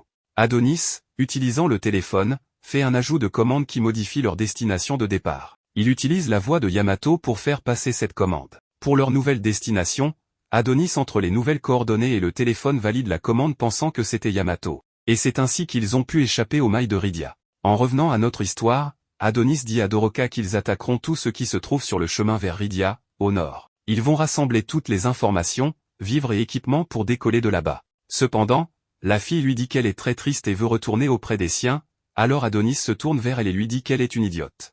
Il dit que toutes les sorcières de la lune ont été tuées mais Doroka dit que c'est faux, et lui demande de la renvoyer là-bas. Il la traite d'égoïste et elle rétorque que lui, il n'est obsédé que par la vengeance. Adonis fait appel aux souvenirs et montre à Doroka le moment où elle tentait de négocier avec Yamato. Adonis lui dit qu'elle est différente des autres sorcières car elle voulait réconcilier les humains et les sorcières, contrairement aux autres sorcières. En réponse, elle dit qu'elle a toujours voulu rencontrer Adonis. Elle se demandait à quoi ressemblait le disciple choisi par Chloé et quel type de personne il était. Elle se disait qu'Adonis pourrait apaiser les tensions entre humains et sorcières, étant donné qu'il est le disciple d'une sorcière. Elle pensait qu'elle était leur espoir mais Adonis lui dit qu'il ne sait rien de lui. Elle dit que de la même manière qu'Adonis et les humains, eux aussi ne sont pas prêts de le pardonner. Ce qui veut dire que le cercle vicieux de la haine ne disparaîtra. Adonis dit que tout ce qu'elle dit, lui passe au-dessus. Il continue disant que pour lui, la vie de Chloé est plus précieuse que toutes les autres. C'est pour cela que le monde qu'il a privé d'elle doit périr. Doroka se lève et le réprimande en demandant s'il est satisfait de ce qui s'est passé. Elle l'accuse d'avoir détruit toutes les sorcières et provoqué un massacre tuant des innocents.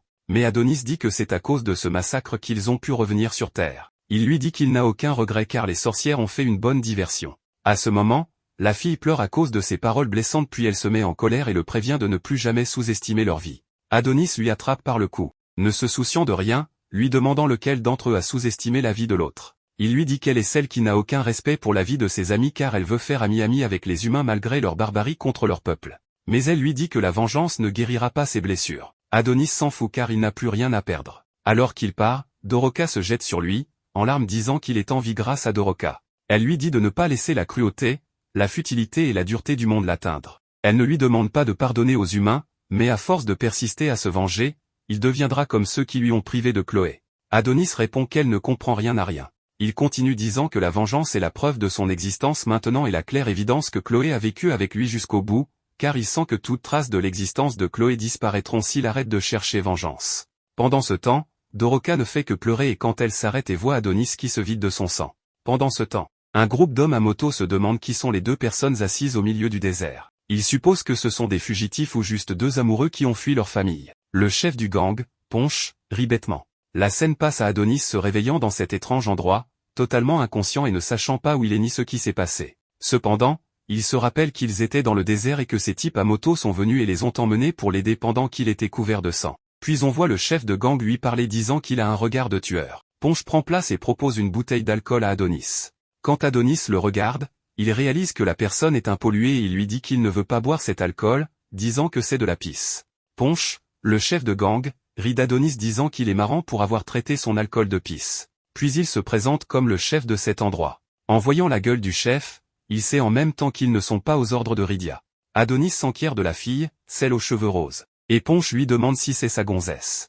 Ponch lui dit qu'elle est une fille très gentille qui s'est occupée de lui un moment mais que ses gars l'ont emmenée. Soudain, Adonis change de visage, prenant un air menaçant, c'est alors que Ponch dit à Adonis de venir avec lui. Une fois dehors, Ponch présente l'endroit comme le plateau désolé, un paysage modelé par la révolution industrielle. Ponch dit que l'endroit renferme des étrangers, des réfugiés et des esclaves échappés de Rydia. Laissés pour compte de la technologie, ils se sont retrouvés et sont devenus des pollués. En voyant la canette dans sa main, Adonis dit que c'est une vie de misère. Soudain, il entend des cris de Doroka et il change encore de visage. Il voit des gens rassemblés autour de Doroka, qui s'est irrité qu'elle n'en peut plus. Ce qui fait rire les gars affichant un sourire de pervers. Adonis demande ce qui se passe et Ponch lui dit que comme les filles sont rares dans le coin, ces gars se rincent l'œil. Il craint pour elle et court vers Doroka. Cependant, il est surpris de la trouver en train d'essayer de conduire une moto. Elle crie parce qu'elle ne sait pas comment arrêter la moto.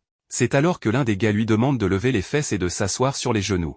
Adonis lui demande ce qu'elle fait, ce qui la distrait et elle tombe de la moto. Elle se lève et lui offre des cadeaux pour n'excuser de ne pas avoir remarqué sa blessure mais Adonis les jette. C'est alors que Ponch annonce une gueuleton qui aura pour le soir, ce qui réjouit les gars. Plus tard dans la nuit, on peut voir les pollués se faire la fête et Doroka qui leur sert à boire. Un vieux s'adresse à Doroka en complimentant son charisme et sa beauté. Soudain, le vieux se transforme en tireur d'élite qui reluque Doroka avec ses lunettes de tir. Alors que le vieux fonce pour peloter la poitrine de Doroka, elle l'esquive. Pendant ce temps, Adonis est assis tranquille dans son coin observant. C'est alors que leurs regards se croisent et Doroka peut bien voir qu'il est en colère. Certains pollués pensaient qu'ils étaient en couple mais Doroka dit que ce n'est pas le cas.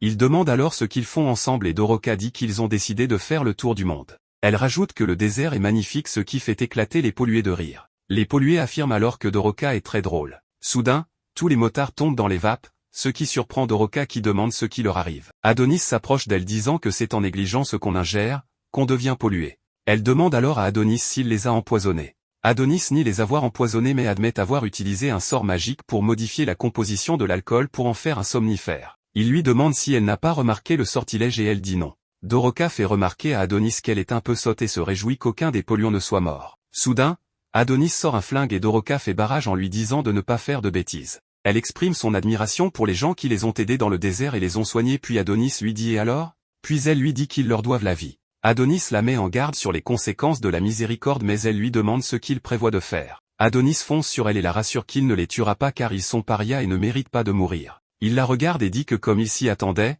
elle est une fille faible et qu'il n'a plus besoin d'elle puis il part. Elle l'appelle en lui demandant pourquoi il la quitte. Il répond que s'il était à la place de Doroka, il ne pourrait pas rire avec légèreté et encore moins s'amuser avec des gens comme ces pollués. Il se tourne vers elle disant qu'ils sont fondamentalement différents alors ils ne pourront pas s'entendre. Doroka insiste qu'il doit prétendre et interagir avec les humains pour ne pas révéler son identité de sorcière. Et si elle rit, c'est pour sauver les apparences. Elle dit qu'elle rit et pour autant, elle n'oublie pas ce qui s'est passé. Mais Adonis lui dit qu'ils sont incompatibles et lui dit de ne pas devenir comme lui puis il part. Le lendemain, elle continue de pleurer seule jusqu'à ce que de petits dinosaures viennent la réconforter. Ensuite, le géant Ponch vient la voir et demande si Adonis l'a abandonnée. Elle précise qu'il n'a jamais été son amant et Ponch est déçu en disant qu'il est clair qu'il est déçu car même avant de quitter, il ne l'a pas remercié pour ce qu'elle a fait pour lui. Et il se demande comment quiconque pourrait abandonner une fille seule dans un endroit comme celui-ci. Il lui dit même qu'il vaut mieux qu'elle l'ait quitté car il ne le mérite pas du tout. Elle n'est pas d'accord, disant qu'Adonis est une personne très gentille. Plus tard, on voit Adonis marchant seul dans le désert, contemplant les paroles de Doroka sur la vengeance et le meurtre qui ne changent jamais rien, ainsi que du moment où Doroka l'avait sauvé. Durant son voyage, il sent quelqu'un le suivre et reconnaît les motards du désert. Il se demande si les effets de la drogue étaient trop faibles et déclare qu'il n'épargnera personne qui l'approche.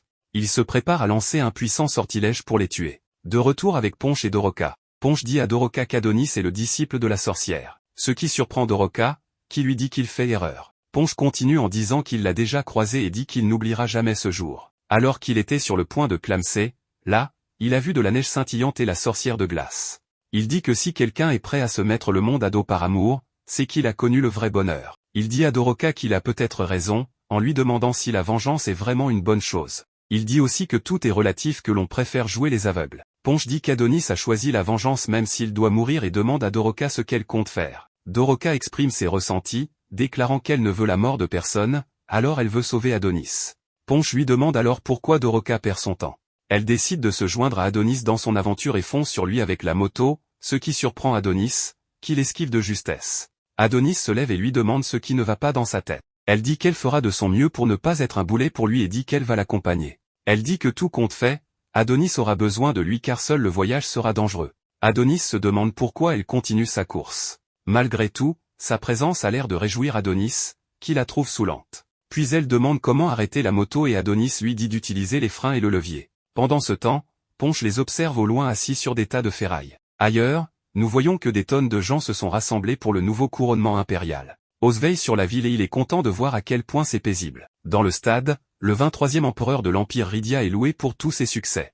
Outre une moustache impeccable, il a aussi été responsable des progrès rapides de la civilisation humaine. Ces gars ont des trains futuristes et des téléphones portables grâce à lui, si bien qu'ils n'ont plus besoin du pouvoir des sorcières. Leur puissance scientifique et militaire assure la dignité de l'humanité. L'empereur Goethe était très intelligent mais malheureusement pas assez intelligent pour éviter la mort. La nation a été agitée sans son leader intrépide, mais cela se termine maintenant alors qu'il se prépare à accueillir le nouveau monarque de la nation.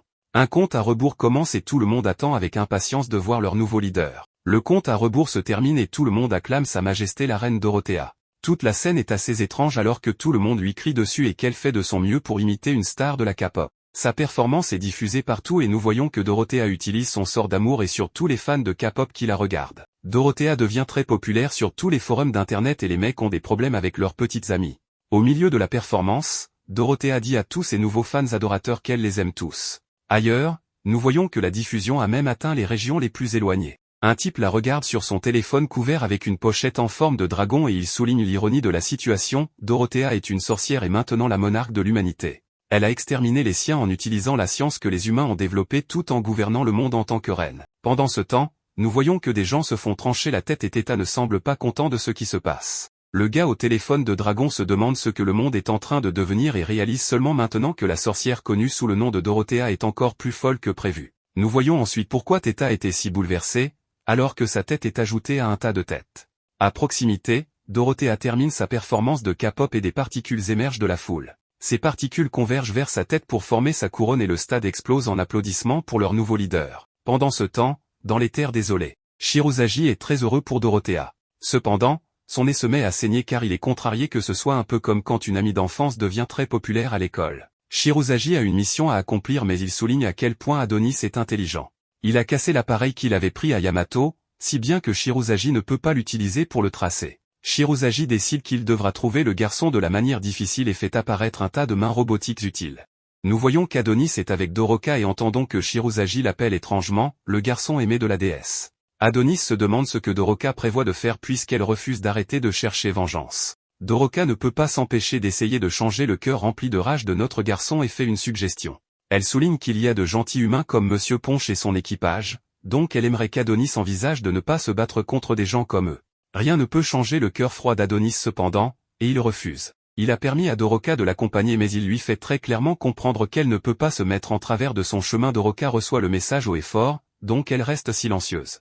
Adonis veut qu'elle confirme que son sortilège d'amour peut faire tomber les hommes amoureux d'elle pour qu'elle puisse les contrôler. Elle confirme, alors Adonis se demande pourquoi elle ne l'a pas utilisé sur lui le premier jour où ils se sont rencontrés à Rydia. Elle aurait pu l'utiliser si facilement sur lui. Il suppose qu'Ophélia lui avait ordonné de le capturer par tous les moyens nécessaires et que l'utilisation de son sortilège aurait été le plus efficace. Mais elle n'a utilisé aucun sortilège et a essayé de le convaincre à la place. La réponse de Doroka est simple, Adonis n'aurait pas aimé que leur première rencontre se passe comme ça. Notre garçon conduit dramatiquement sa moto hors d'une falaise mais ils ne subissent miraculeusement aucun dommage et il pense à quel point elle a raison, leur première rencontre aurait vraiment été nulle. L'eau de la flaque se transforme mystérieusement en petite créature féerique et Doroka tend la main pour toucher les petits monstres. Ils arrivent dans un endroit qui a l'air abandonné, appelé Sandland. L'endroit est en ruine donc Doroka suppose qu'il n'y a personne. Adonis dit à Doroka de rester là pendant qu'il va regarder aux alentours mais elle ne veut pas être laissée seule. Adonis remarque seulement maintenant qu'elle a un sac blanc et elle explique que Monsieur Ponche lui a donné quelques affaires essentielles typiques à emporter pour du camping, y compris une tente de bonhomme de neige. Doroka pense que c'est plutôt sympa mais notre garçon a des choses à faire. L'endroit a vraiment l'air abandonné et Doroka se demande s'il y a des fantômes. Adonis détermine qu'il n'y a aucun signe de combat même s'il y a des vitres cassées partout et il se demande pourquoi il n'y a personne. Le poste de police est aussi le plus gros bâtiment de la ville, donc Adonis espère qu'ils pourront y trouver des informations. Doroka panique au premier signe d'une souris mais Adonis n'est pas amusé. Elle s'excuse mais se rend instantanément ridicule en continuant à paniquer en tombant à travers le plancher. C'est la cerise sur le gâteau et elle s'excuse encore. Adonis la prévient qu'il la laissera derrière si elle continue à faire trop de bruit et ils parviennent finalement à monter au niveau supérieur vivant. À ce moment, une sorte d'hologramme leur demande s'ils ont besoin d'aide mais Doroka, bien sûr, panique encore car elle pense que c'est un fantôme. Adonis souligne que c'est un hologramme mais Doroka dit qu'elle n'a jamais entendu parler de cette personne appelée Monsieur Hologramme. Adonis doit expliquer à cette fille désemparée qu'il s'agit juste d'une image tridimensionnelle et ils avancent. Elle s'excuse auprès de l'hologramme sans raison mais doit se dépêcher car Adonis est déjà en train de la laisser derrière. Ils continuent à explorer mais ne trouvent vraiment rien d'intéressant. Ils finissent par trouver des cellules de prison et Adonis souligne qu'ils ont tous deux de mauvais souvenirs avec les prisons. Adonis s'arrête net car il entend quelque chose et dit à la patate aux cheveux roses de se taire. Un gars semble chanter et jouer de la guitare. C'est une chanson d'amour terriblement triste et Adonis découvre qu'il y a un homme dans l'une des cellules. Doroka essaie d'attirer son attention mais c'est inutile. Adonis semble assez déçu par son effort, donc la patate réessaie mais cette fois en ajoutant un peu de basse dans sa voix. Le prisonnier Rockstar sursaute, choqué de voir que des inconnus sont venus le voir. Il ne devrait y avoir plus personne dans la ville mais Doroka explique qu'ils sont simplement des voyageurs de passage. Le pauvre gars a failli avoir une crise cardiaque donc Doroka doit s'excuser pour la énième fois durant cet épisode. Le gars se demande ce qu'ils font là, n'arrivant pas à croire qu'ils visitent simplement des ruines abandonnées. Adonis souligne qu'il est encore plus étrange que ce gars soit ici tout seul mais comme un SDF shooté à l'héroïne, dit qu'il n'a pas le choix car il est prisonnier. C'est une raison assez valable mais nous pouvons voir qu'il semble y avoir une autre personne dans la cellule avec lui. Doroka se demande pourquoi et Adonis s'en va simplement mais il explique qu'ils n'ont rien à faire là et que cet endroit le dégoûte. Le SDF soldé est amusé par la déclaration d'Adonis car c'est ce que tout le monde a dit quand ils ont quitté la ville. Tout a commencé après l'expansion de l'équipement. Il dit que les humains ne pouvaient pas vivre de vies aussi démodées maintenant que les sorcières avaient été anéanties. Tout le monde a fait ses valises avec tous ses grands fantasmes et est parti aussi loin que possible de cet endroit. Il souligne que dans cette ère, les gens suivent juste celui qui élève la voix en premier. Adonis ne semble pas vraiment écouter et se demande juste s'il y a une métropole à proximité. Une ville appelée Mamuta est à 70 km. Donc Doroka s'excuse encore une fois et ils partent. Doroka s'inquiète que le gars va mourir de faim donc elle pense qu'il devrait le libérer de prison. Adonis dit que ce ne sont pas leurs affaires mais Doroka semble avoir oublié qu'elle n'est pas censée se mettre en travers du chemin de notre garçon.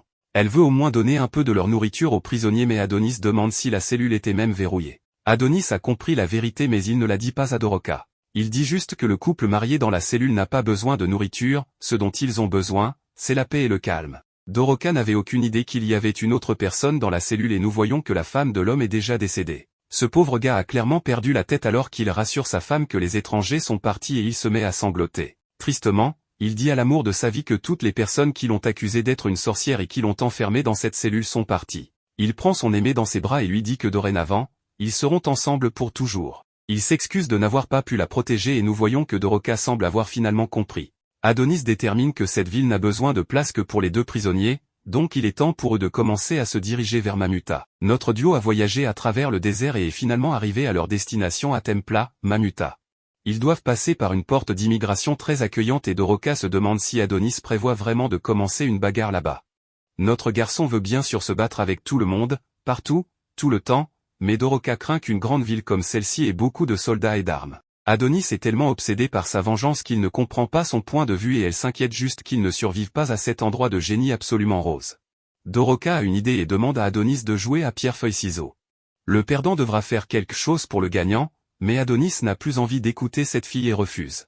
Elle continue d'insister mais s'arrête net quand il réalise que Mamuda a été créé par des hommes de culture. L'endroit est également complètement délabré et Adonis s'énerve car ce n'est qu'un autre endroit où il ne pourra pas assouvir sa vengeance. Ils doivent s'arrêter en catastrophe quand une femme se trouve sur la route, mais Adonis doit dire à la naïve Doroka de faire attention. Elle craint que cette dame n'en ait plus pour très longtemps et la femme dit qu'elle doit se dépêcher. Doroka pense qu'elle fuit quelque chose mais Adonis réalise que ce n'est pas une personne et il dit à Doroka de s'éloigner d'elle aussi vite que ses stupides jambes peuvent la porter. Doroka décide de juste rester plantée là et la femme s'avère être une sorte de robot. Cette machine fait une sorte d'analyse de Doroka et détermine qu'elle a un faible indice de plaisir. C'est assez étrange ce qui vient de se passer, mais ce robot devient désespéré et décide qu'il a besoin de plaisir peu importe qui le lui donne. Heureusement, Adonis l'abat avant qu'il ne puisse faire ce qu'il s'apprêtait à faire et l'achève avec une autre balle dans son corps robotique. Le robot rencontre tristement sa fin et Adonis révèle que c'était un Madoha, une poupée mécanique créée pour être un jouet pour les humains. Cet anime prend une tournure vraiment étrange quand on peut entendre plus de ces poupées développer l'intrigue à l'intérieur d'un bâtiment. Notre garçon pense qu'il serait préférable qu'il aille enquêter et dit à Doroka de juste attendre dehors. Pour une raison quelconque, Doroka veut y aller avec lui mais il s'énerve et lui dit d'arrêter d'agir sans permission pour qu'il puisse vérifier tout le développement de l'intrigue. Il lui rappelle qu'il la quittera si elle devient trop ennuyeuse et lui dit de crier si elle a besoin de lui. Doroka attend patiemment dehors mais est terrifiée quand elle voit qu'un tas entier de ces faux robots Madoha sont empilés comme des ordures. Adonis enquête dans le bâtiment à l'aide d'une lampe et nous découvrons que Doroka est vraiment nulle en écoute puisqu'elle l'a suivi. Elle essaie de se dire qu'elle a une bonne raison d'avoir désobéi et explique qu'elle avait promis à Monsieur Ponche qu'elle garderait Adonis hors de danger. Elle se ment à elle-même en pensant qu'Adonis ne l'abandonnerait pas dans un endroit comme celui-ci, mais elle se rappelle rapidement que son garçon vient juste de la laisser avec un tas d'inconnus. Elle se convainc qu'Adonis ne lui ferait pas vraiment de mal, puis se rappelle qu'il a failli l'étrangler à mort il n'y a pas si longtemps. Adonis la trouve et est bien sûr très énervée. Elle ne semble pas le prendre au sérieux et il commence même à penser qu'elle l'agace exprès. Doroka lui fait tout un discours sur comment ils devraient rester ensemble, que ce serait plus sûr, et qu'elle a le sac avec toutes leurs affaires. Étonnamment, Adonis est d'accord et lui dit juste de ne pas se mettre en travers de son chemin. Ils continuent leur enquête et s'approchent d'une pièce qui sent mauvais et d'où provient un son bizarre. Pour une étrange raison que je ne pourrai jamais comprendre, ils décident d'entrer dans la pièce. À l'intérieur, ils découvrent que ces fous robots ont développé l'intrigue avec quelqu'un jusqu'à ce que mort s'ensuive. Les robots disent qu'ils veulent juste être aimés et Adonis réalise qu'ils ont en quelque sorte développé une conscience. Ils ne peuvent tout simplement pas arrêter de développer l'intrigue avec ce cadavre et ils ne comprennent pas pourquoi ils ont été créés. Adonis n'a pas de réponse sur la raison de leur création mais il sait pourquoi ils doivent être détruits. Il les détruit tous et l'un des robots le remercie tristement de mettre fin à leur existence misérable. Ailleurs dans le désert, deux membres d'une unité d'espionnage spéciale s'approchent rapidement d'un point de contrôle. Ces étudiantes en guenilles qui se prennent pour des agents secrets sont agacées par la foule de soldats et décident de juste les charger. Elles sont désignées par des numéros, ainsi 5 dit à 6 de se préparer. 5 neutralisent instantanément la plupart des soldats et 6 terminent le travail en achevant le dernier gars. D'autres soldats stupides pensent les prendre par surprise mais finissent simplement comme d'autres cadavres sur le sol. Ces filles regardent leur sale boulot et traitent les soldats de pitoyables. Adonis se rappelle comment la sorcière souveraine Ophélia avait dit un jour que la science révèle la véritable nature de l'humanité. Dans un monde où n'importe quel jouet peut être créé, il était inévitable qu'un mec invente des robots développeurs d'intrigues.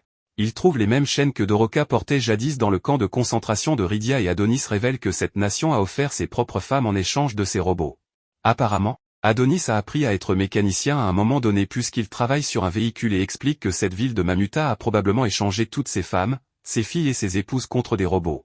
Cela ne fait donc que donner à notre protagoniste assoiffé de vengeance plus de raisons de détester les humains. Bien sûr, cela a conduit à la chute de la nation puisque sans femmes, la prochaine génération ne peut pas naître. Et ce n'est certainement pas la seule nation à être tombée de cette façon, ce qui le dégoûte. Les deux prennent des pièces qu'Adonis a prises sur les voitures et se dirigent vers la pile de robots. L'ingénieur mécanicien de génie explique qu'il fabrique un IEM de fortune, mais la Doroka ignare n'a aucune idée de ce que c'est. Adonis lui explique simplement et lui dit qu'il va mettre les robots au repos. Doroka est bien sûr inquiète à l'idée que les robots sans vie soient blessés, mais Adonis explique qu'ils ne ressentiront qu'un léger choc. Il utilise sa magie d'invocation de runes et demande à Doroka de tenir le haut-parleur. Des ondes de IEM recouvrent les robots et Doroka voit l'un d'entre eux les remercier. Le sale boulot est fait et Doroka est contente qu'Adonis soit là avec elle.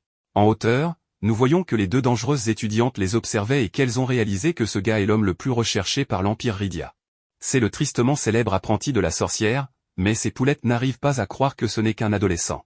Sidi A5 de ne pas sous-estimer ce garçon car il a causé pas mal d'ennuis à l'Empire Rydia. Il a massacré un nombre impensable de citoyens et a même anéanti l'unité d'élite envoyée après lui. Techniquement, ces deux filles n'ont pas le droit de s'occuper de quoi que ce soit en rapport avec des sorcières. Cependant, Si souligne que l'empereur de Suzuré leur a ordonné de capturer tout ce qui pourrait aider à garder Rydia sous contrôle. Elles espèrent qu'elles seront récompensées si elles réussissent dans leur mission et se demandent si elles pourraient même vivre dans la capitale. Si semble avoir une profonde affection pour l'autre fille numérotée et explique qu'elle vivra n'importe où tant qu'elles sont ensemble. Sur ce, elle décide qu'il est temps de confronter l'apprenti de la sorcière. Numéro 6 donne instruction à numéro 5 de s'occuper d'Adonis pendant qu'elle élimine la fille, mais 5 lui rappelle qu'elle est l'aînée et qu'elle est en charge.